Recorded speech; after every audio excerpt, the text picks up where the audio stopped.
Tayo unahin po natin mga kababayan itong mga sa Autonomous Region of Muslim Mindanao or Bangsamoro na mga leaders, no? Ano nga ba itong nasa mga leaders ng Bangsamoro mga kababayan na kung bakit si PBBM ang kanilang sinusuportahan? Ganito po mga kababayan, no? Meron po akong tawag dito, ipakita sa inyo na isang video na kung saan ay nagsasalita, no? Mismo balita po ito sa Pasada Avante. Naglabas ng pahayag ang pamunuan ng Bangsamoro Autonomous Region. Ito po mga kababayan, pakinggan nyo po. Naglabas ng pahayag ang pamunuan ng Bangsamoro Autonomous Region in Muslim Mindanao bilang suporta sa pinaigting na kampanya ni Pangulong Ferdinand Marcos Jr. laban sa korupsyon. Nagbigay ng suporta sina DERMM Chief Minister Abdul Rauf Sami Gambar Makakua, Governor Mujib Hataman ng Basilan, Governor Mamintal Bombit Adyong ng Lanao del Sur, Governor Dato Tukaw Mastura ng Maguindanao del Norte, Governor Dato Ali Nitimbang ng Maguindanao del Sur, at Governor Ismael Mangsali ng Tawi-Tawi sa kampanya ni Pangulong Marcos laban sa korupsyon sa bansa. Binigyang diin din ng mga opisyal na malinaw at matatag ang mga hakbang ng Pangulong laban sa anomalya. Bangsamoro Autonomous Region, patuloy ang kaisang lakas ng suporta para sa Pangulo.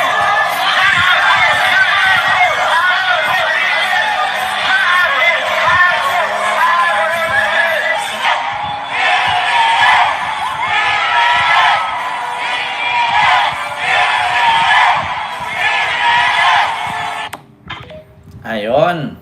So kung nakita nyo po mga kababayan, nagpahayag po ng suporta ang Bangsamoro Autonomous Region of Muslim Mindanao, lalong-lalo na yung mga leader sa kanila na nagpahayag sila at nagsuporta nga kay PBBM laban dito sa korupsyon na pinaglalaban ni PBBM. Ngayon mga kababayan, bakit nga ba, may tanong ko lang, mamulay tilupot kay Sir Kendry, may tanong ko lang, bakit nga ba ayaw sumuporta ng mga Muslim kay Sara?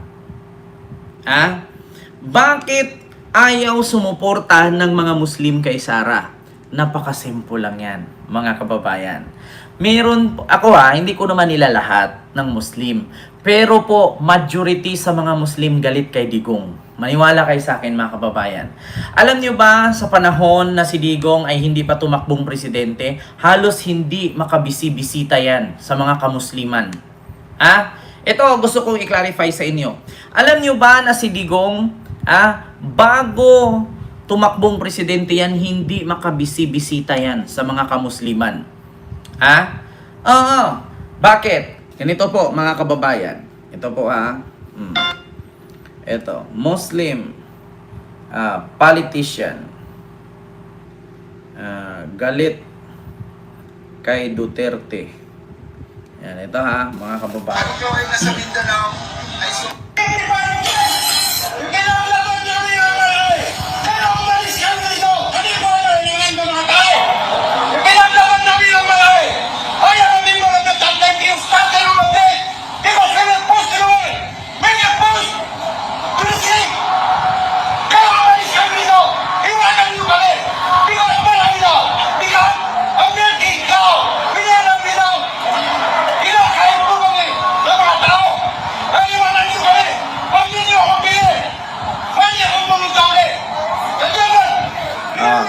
Yan po ang patunay, mga kababayan, na ang mga leaders ng Muslim galit na galit.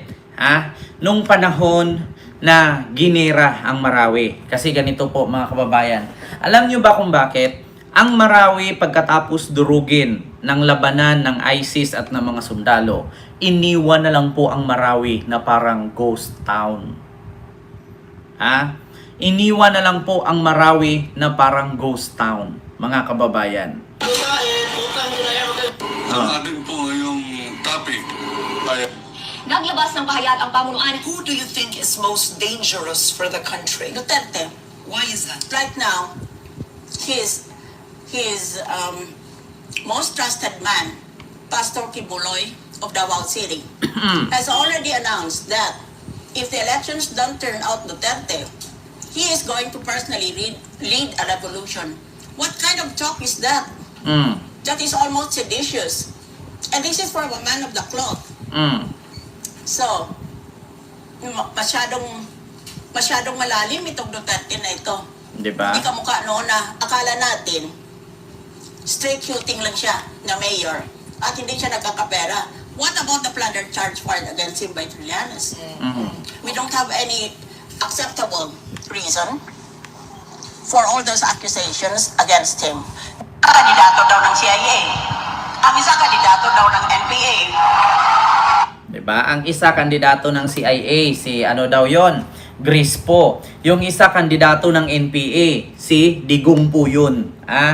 Oh, yan ang sabi ni Miriam Santiago, mga kababayan, noon, nung katunggali niya, noong 2016. Kaya sa totoo lang, mga kababayan, kaya po galit ang mga Muslim kay Digong, no, yung mga leaders. Kasi ganito po. At bakit ayaw, no, nila kay Sara sumuporta at mas pinili nilang suportahan si PBBM?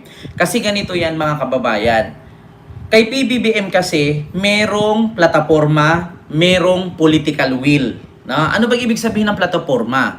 Ibig sabihin ng plataforma, mga kababayan, may ambisyon, may pangarap, may gustong gawin para ikakabuti ng ating bansa. No? Merong political will. Ibig sabihin ng political will, merong patutunguhan, merong paruruunan, at merong gustong gawin na maganda. Kay Sara, mga kababayan, tanungin natin, ano po bang political will ang makikita nyo kay Sara? Ano po bang plataforma ni Sara kung bakit siya pumasok pagka Vice President at tatakbo pa daw pagka President? Kasi kung ikaw Muslim, no, alam naman natin ang mga kapatid nating Muslim, ako ay Muslim also, pero hindi po ako nagpabinyag, kundi sa Kristiyano po ako nagpabinyag. Ang tatay ko po is pure pa sa pure na Muslim, mga kababayan. So ngayon, mga kababayan, ganito. Kung pagbabasihan natin, kung tayo, hindi lang Muslim, tayo mga Pilipino. Kasi ang Muslim is part of Pilipino. Yeah? Mga Pilipino tayong lahat.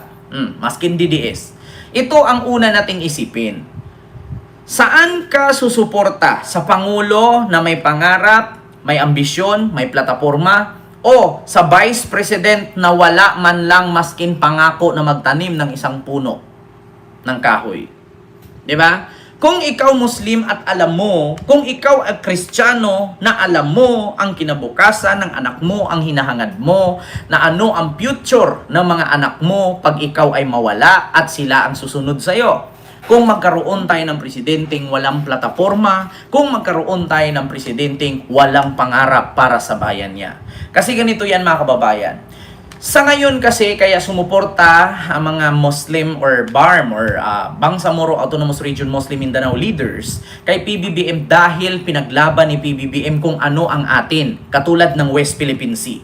Kapag tinanong mo, mga kababayan, Muslim po ang una-unang tao sa Pilipinas na nakipaglaban para sa ating kalupaan. Sino po ba yon? Marami po sila. Isa na dyan sila Pulapo, Raha Lakandula, Raha Sulaiman, actually Princess Orduha. Halos po lahat ng nakikipaglaban, mga kababayan, puro Muslim. Pero anong ginawa ni Digong? Hinahayaan niyang bawiin, agawin at nakawin ang pinaglalaban ng ating mga ninunong Muslim sa Chinese. Hindi nyo ba alam, mga kababayan, na minsan na tayong sinugod ng mga Muslim dito kay Limahong, ng mga Chinese? Si Limahong po ang isang grupo ng Chinese na pirata. Sila po ay mahilig pumasok sa mga isla, agawin ang isla at nakawan ang isla. Yun po ay si Limahong, mga kababayan. So, sino po bang nakipaglaban kay Limahong? Yan po ay si... Nasa history yan. Kung nakita ninyo ang port ng nasa may Intramuros, kita nyo? Sino yung Muslim na nakipaglaban kay Limahong? Sa Muslim na nakipaglaban sa Chinese na si Limahong, correct me if I'm wrong, Galo ba? Si Don Galo, isang Muslim po yun. Mga kababayan, balik tayo sa history. Muslim po ang kauna-unahang Pilipino sa Pilipinas na nakipaglaban sa mga dayuhang mananakop. Pero anong ginawa ni Digong? Mas pinaburan niya ang China na kupkupin ang lupang pinaglaban ng mga ninuno nating Muslim. Kaya isa yan sa rason, mga kababayan, na ayaw ng mga Muslim sumuporta kay Sara. Kasi bakit? Pagdating sa West Philippine Sea, Pinagtanggol ng mga Coast Guard, ng Navy, ng mga kasundaluhan ang ating isla na pinaglaban ng ating mga ninunong Muslim. Anong ginawa pagdating kay Sara? Ni hay, ni ho, ni tinga, ni bulong, ni utot man lang o maskin ngiti. Wala kang maririnig pagdating sa West Philippine Sea usapin, mga kababayan. Pero pagdating kay PBBM, hanggat kaya mong magpasensya, hanggat kaya mong bawiin mo. Lupang sinilangan, lupang pangako, the land of promise. Na, mga kababayan, pinaglaban yan ng mga ninuno nating Muslim. Bakit hayaan nating agawin ng mga dayuhang Chino? Diba? Isa yan sa katotohanan, mga kababayan, na bakit ayaw ng mga Muslim kay Digong at kay Sara. Una, si PBBM may paninindigan, may pinaglalaban, lalong-lalo na sa korupsyon. Kaya po, suportado, mga kababayan, ng mga Muslim or mga leader ng Muslim, mga kababayan, ang ating Pangulo. Kasi bakit? Kung kay Sara lang, ano po bang plataforma ni Sara na para suportahan siya? Ngayon, ang pinaglalaban ni PBBM, ang korupsyon. Pagdating kay Sara, ano bang pinaglalaban niya? Yung makaupo at palitan si PBBM. Kasi bakit? Yung pinaglaban ni PBBM na korupsyon at mga kurap na gustong ipakulong, lahat yun magkaalyado ni Digong at mga kaibigan ni Digong. Na gustong ni Sarang, pag siya ang umupo, mapatalsik si Marcos, tanggalin lahat ng kaso. Totoo yan, mga kababayan. Totoo yan.